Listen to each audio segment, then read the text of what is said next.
Alors, ce matin, j'ai eu à cœur de parler du chemin. C'est une notion très vaste, très, très ample, et même difficile à aborder bibliquement tant que les thèmes sont très importants. Mais nous sommes tous lecteurs de la Bible, et je crois que vous avez dû le constater. Il y a souvent deux mots qui reviennent souvent. Le verbe aller. Aller, faites ceci. Un verbe d'action qui implique un mouvement, une action. Et puis le nom tout, qui peut prendre un genre féminin, masculin, ou un nombre singulier au pluriel. Tout, toutes, qu'est-ce que vous voulez.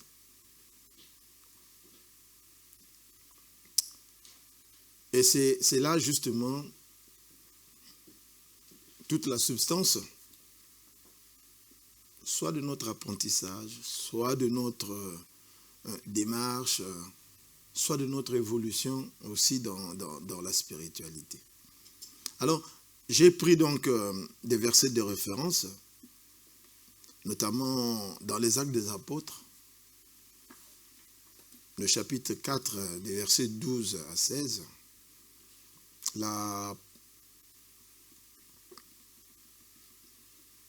Il était écrit ceci.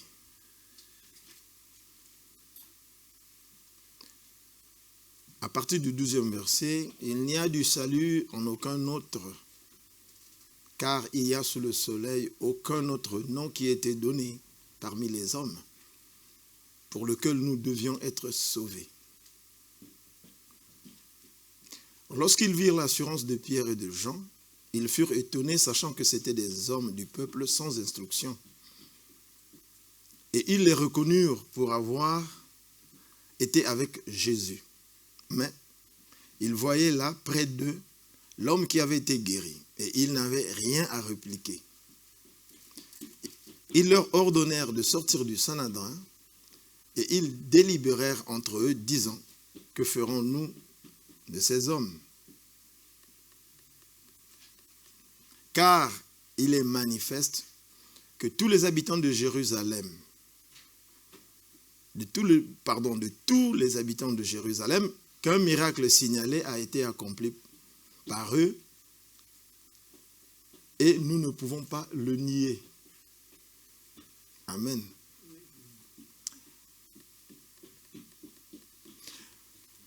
Cette notion de chemin peut faire appel en nous à plusieurs définitions ou plusieurs compréhensions. Un chemin, ça peut être un guide, ça peut être une route, ça peut être une trajectoire, ça peut être aussi une construction mentale, le chemin. Ça peut être aussi un acte professionnel. J'aime toujours prendre l'exemple de mon ami Dédé qui fait l'électricité. Et souvent en électricité, on parle de continuité. Donc de chemin que le courant va suivre. Et lorsqu'il y a coupure, on dit qu'il n'y a pas de continuité. Ça veut dire que la route s'est coupée quelque part, donc le courant n'arrive pas à destination.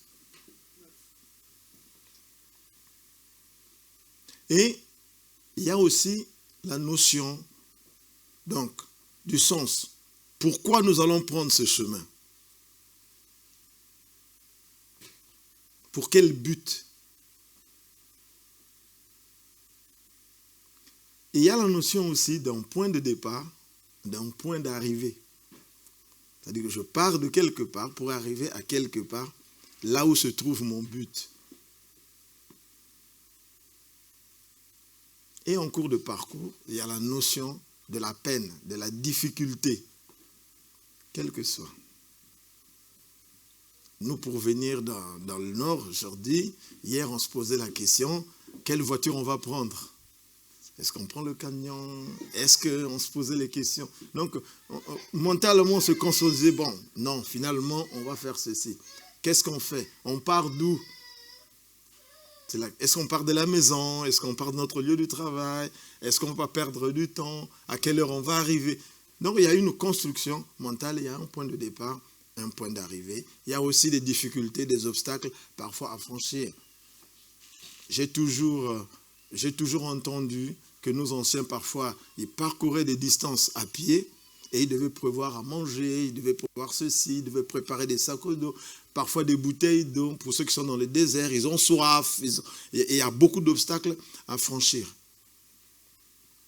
Et enfin, quand on arrive, on a l'apaisement, on a la joie, on a le soulagement parce qu'on est arrivé. Et il y a aussi ceux qui n'arrivaient pas. Ça aussi, parce qu'ils n'ont pas pu franchir les obstacles. Donc, on peut résumer que dans la notion du chemin, nous avons du sens, nous avons la notion des bornes, des difficultés et de la réjouissance du soulagement. Mais Dieu, lui, il a fermé, il a enfermé, il a bloqué toute la notion du chemin dans le salut.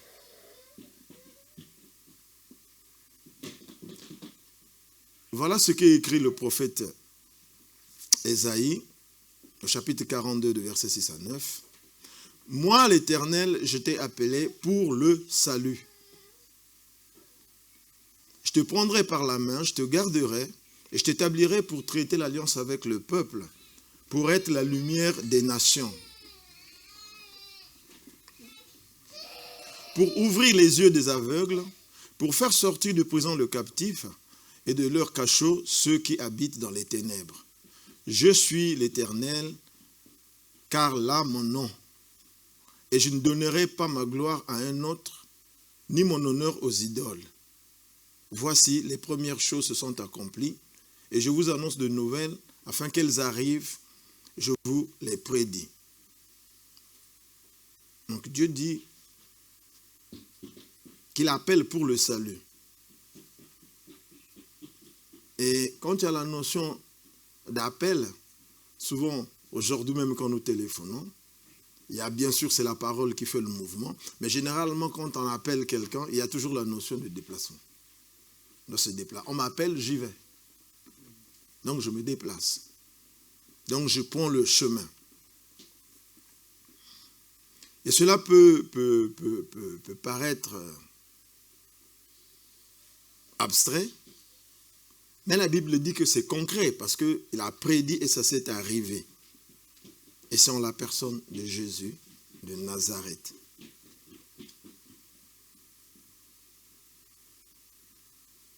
Jésus de Nazareth a dit, je suis le chemin. Et la question peut se dire, comment une personne peut être le chemin? Ben, il est le chemin parce que nous avons une destination. Nous avons une destination, nous avons un parcours à faire pour arriver au salut auquel Dieu nous a appelés. Au départ, en lisant, vous avez vu que dans les Actes des Apôtres, Luc le dit bien, il dit, il n'y a aucun autre nom par lequel nous devons être sauvés que celui de Jésus.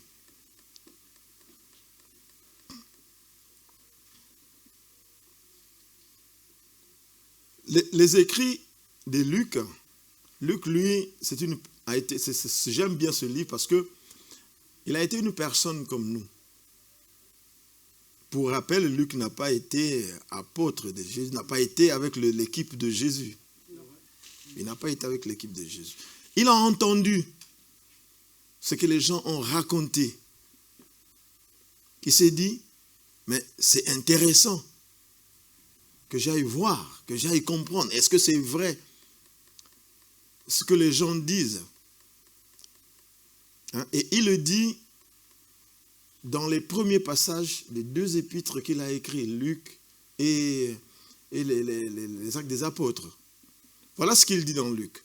Plusieurs ayant entrepris de composer un récit des événements qui se sont accomplis parmi nous, suivant ce que nous ont transmis ceux qui ont été témoins oculaires dès le commencement et sont devenus ministres de la parole. En fait, il se dit, est-ce que ce que les apôtres là, ce que ces gens-là racontent, est-ce que c'est vrai? Ils disent qu'ils ont vu, eux ils ont vu, mais est-ce que c'est vrai? Il faut que j'aille moi-même, comme on dit couramment en français, que je fasse le Saint Thomas, que j'aille voir si c'est vrai. Il m'a aussi semblé bon, après avoir fait des recherches exactes sur toutes ces choses, depuis leur origine, et de les composer par écrit d'une manière suivie, excellent Théophile, afin que tu reconnaisses la certitude des enseignements que tu as reçus. Donc, cette phrase, pour moi, qui suis chercheur, ça me parle beaucoup.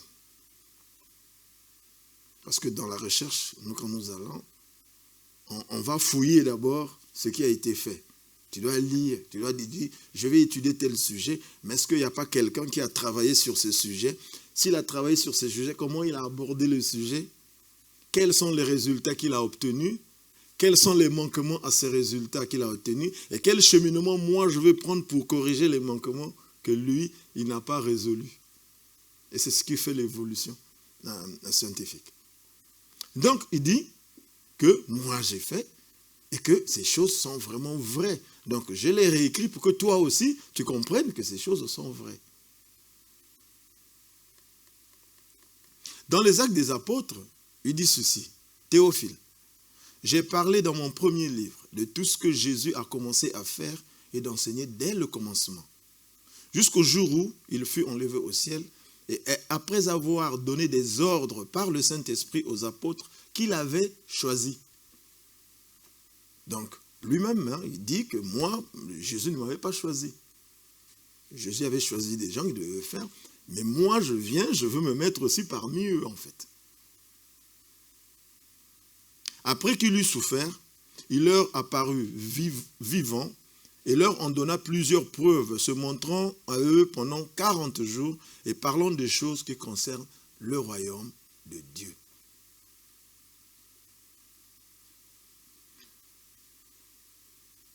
Luc confirme que Jésus est venu parler du royaume de Dieu.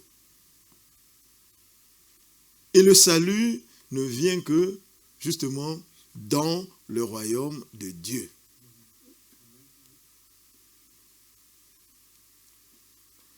Et lorsque nous regardons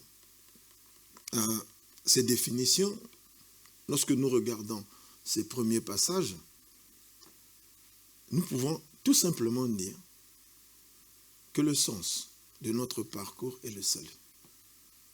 Parce que sinon, pourquoi je vais à l'église? Pourquoi je vais apprendre ce qui est dit dans la parole? Pourquoi je vais lire la Bible? Pourquoi je veux louer tout à l'heure? C'est parce que je veux aller vers le salut. Lui-même, Paul l'a bien dit aussi.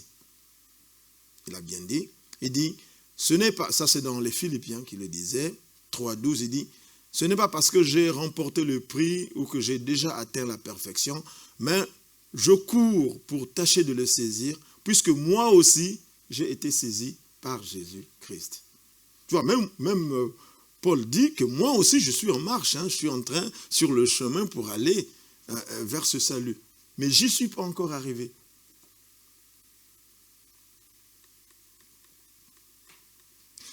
Et nous voyons bien que ce parcours vers le pays céleste est bien borné. C'est-à-dire qu'il y a un début, il y a eu un commencement et il y aura une arrivée.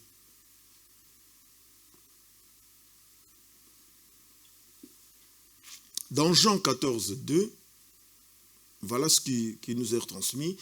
Il y a plusieurs demeures dans la maison de mon Père. Si cela n'était pas, je ne vous l'aurais pas dit. Je vais vous préparer une place. Donc voilà le but. Donc nous avons de la place que Jésus a préparée déjà pour nous et là où nous allons. Donc la place nous attend en fait. Nous sommes en marche et nous arriverons à cette place. Et les deux bornes sont là. La création. au moment où nous avons été créés, le parcours, et nous allons vers l'arrivée, vers le but. Et le chemin a des difficultés en chemin. Donc, nous remarquerons que Dieu a mis en nous ce que j'ai cité au départ, dans la notion du parcours, dans tout ce que nous faisons. Afin que nous puissions comprendre et savoir aussi comment évoluer dans ce chemin. Sur nos chemins, les difficultés sont les gens. Les difficultés sont les gens. Quand je vais au travail, je dois me poser la question, est-ce que je prends le métro? Est-ce que je vais à pied? Est-ce que je vais à vélo? Est-ce que, combien de temps je vais faire? Il y a des bouchons, il y a tout ceci. On peut prendre n'importe quel exemple, et quand on peut appliquer ce cheminement, nous y arrivons. Dans Luc 13, Jésus rapporte les événements à la tour de Siloé. À partir du verset 4. Ou bien, ces 18 personnes sur qui était tombée la tour de Siloé et qu'elle avait tué, croyez-vous qu'elles fussent plus coupables que tous les autres habitants de Jérusalem? Non, je vous le dis. Mais si vous ne vous repentez pas, vous périrez tous également. Donc, il y a une difficulté. Il y a des obstacles qui arrivent, des imprévus qui arrivent.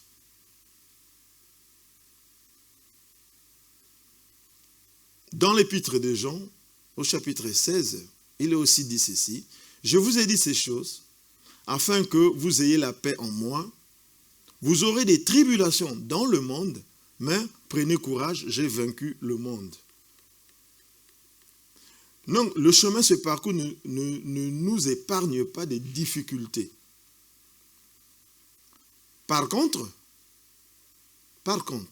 l'avantage, c'est que Jésus nous donne aussi les clés pour surmonter ces difficultés en cours de parcours. Juste pour mémoire, avant que je ne cite, juste pour mémoire, souvenez-vous que Jésus a dit à ses apôtres que si vous avez la foi comme un grain de sénévé, vous direz à cette montagne, déplace-toi, ôte-toi, jette-toi à la mer, vous verrez la montagne va se déplacer.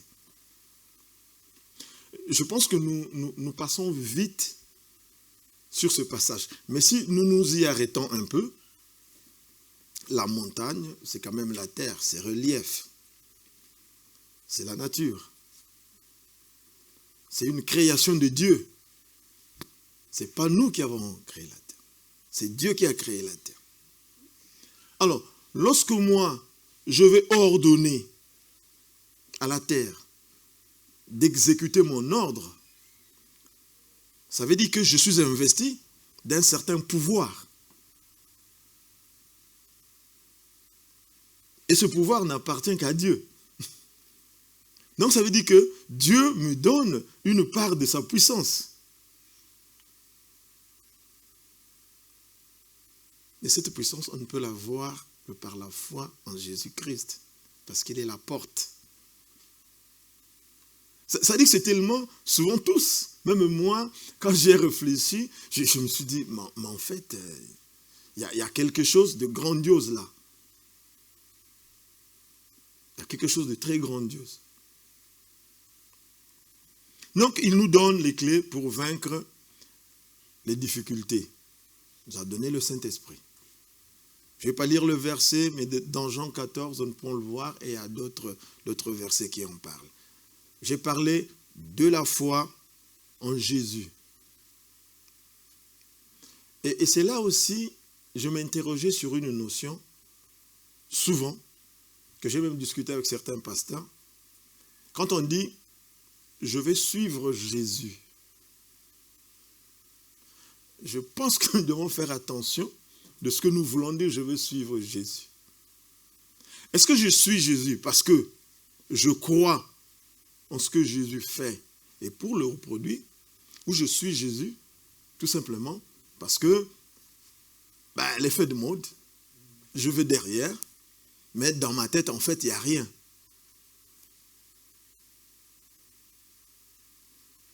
Souvenons-nous, selon ce que nous retrace la Bible, que quand Jésus organisait ce qu'on peut appeler aujourd'hui des meetings, il y avait beaucoup de monde qui venait. Il en a nourri même des milliers. Mais je ne pense pas que toutes ces milliers de personnes se soient converties, puissent croire ou ont cru en ce temps-là en Jésus. Sinon quelques-uns. Et ça, justement, Jésus dit plutôt de croire en lui et de croire en la parole qu'il nous a léguée.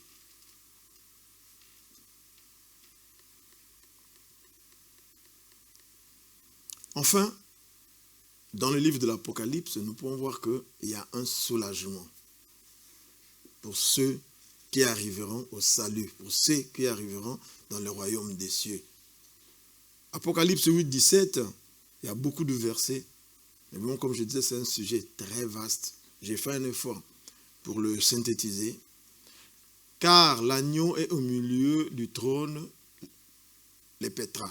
Oui, c'est ça, les pétras, et les conduira aux sources des eaux de la vie.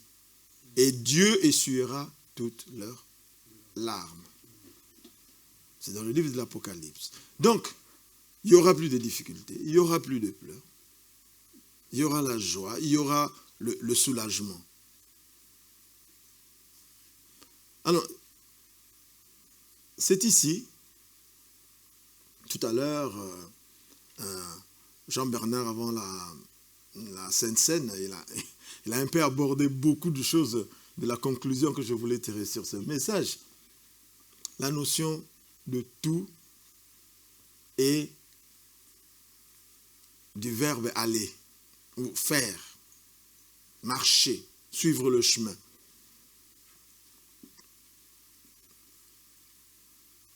Jésus dit une chose très simple.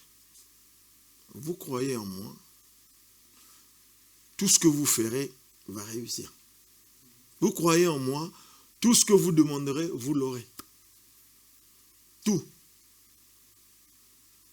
Et il dit bien, quiconque croit en moi, peut faire ces choses. Il va plus loin, il dit encore, si vraiment vous croyez en moi, vous ne ferez pas seulement les choses que moi j'ai faites, mais vous en ferez de plus que j'ai, même moi, que je n'ai pas pu faire. Donc ça veut dire que c'est ce qui justifie un peu la notion de la borne. Jésus n'est pas venu arrêter notre parcours ni le chemin. Il n'est pas venu le borner, parce que la borne, elle est dans le royaume céleste. Donc Jésus s'est fixé dans la continuité de notre parcours. Dans la continuité de notre parcours. Et il dit que je ne vous abandonne pas, mais je suis avec vous jusqu'à la fin. Donc je continue avec vous. Je suis avec vous.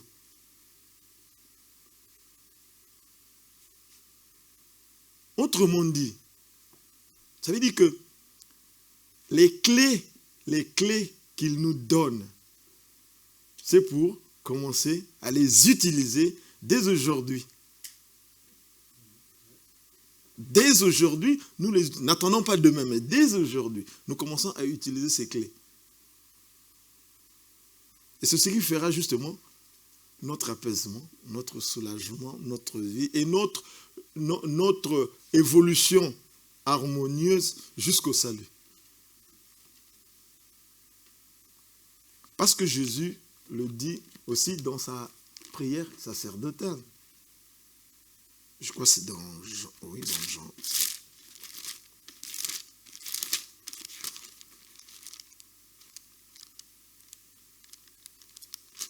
Dans Jean 17, je pense. Oui. Dans Jean 17, à partir du verset 15, voilà ce que Jésus dit. Je ne te prie pas de les ôter du monde, mais de les préserver du mal. Ils ne sont pas du monde, comme moi, je ne suis pas du monde. Sanctifie-les par ta vérité, ta parole est vérité. Comme tu m'as envoyé dans le monde, je les ai aussi envoyés dans le monde. C'est clair, il n'y a même pas besoin d'explication.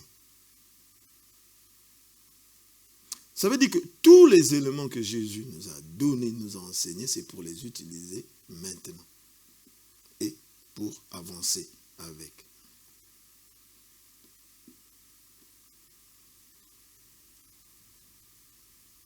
C'est par là que je termine mon message.